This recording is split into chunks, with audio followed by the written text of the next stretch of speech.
बोलबम जय श्री बोलबम जय श्री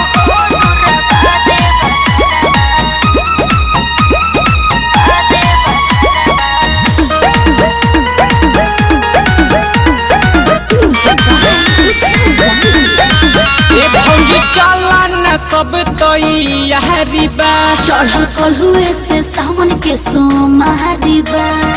ए भौजी सुना ना का हो ए भौजी चला ना सब तैयारी बा चढ़ल कलहुए से सावन के सोमारी बा। बाबे ना पैसा जाएला गाड़ी भाड़ा बा बाबे ना पैसा जाएला गाड़ी भाड़ा बा भाड़ा बा भाड़ा बा देवरू हो देवरू हो दुर्गा देव घरवा देवरू हो दुर्गा देव घरवा देवरू हो दुर्गा देव घरवा।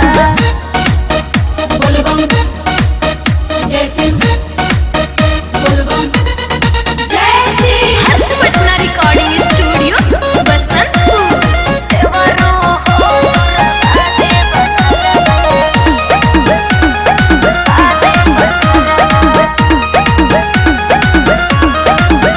जल्दी बाबा के जलवा चढ़ाइबू दुख कबो न पैबू हो तारा मनवा में होई कौनो लालसा कयो सो मम्मी कहैबू हो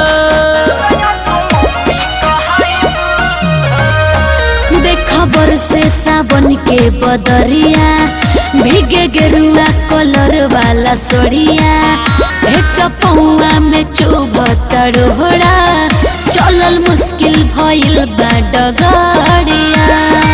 कमर हिला मतनी खोस के आचारा बा कमर हिला मतनी खोस के आचारा बा आचारा बा आचारा बा देवरू हो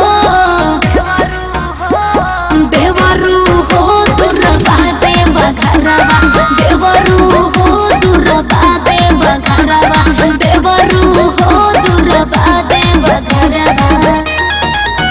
बोलबम जय श्री बोलबम जय श्री हंस पटना रिकॉर्डिंग स्टूडियो बसंतपुर।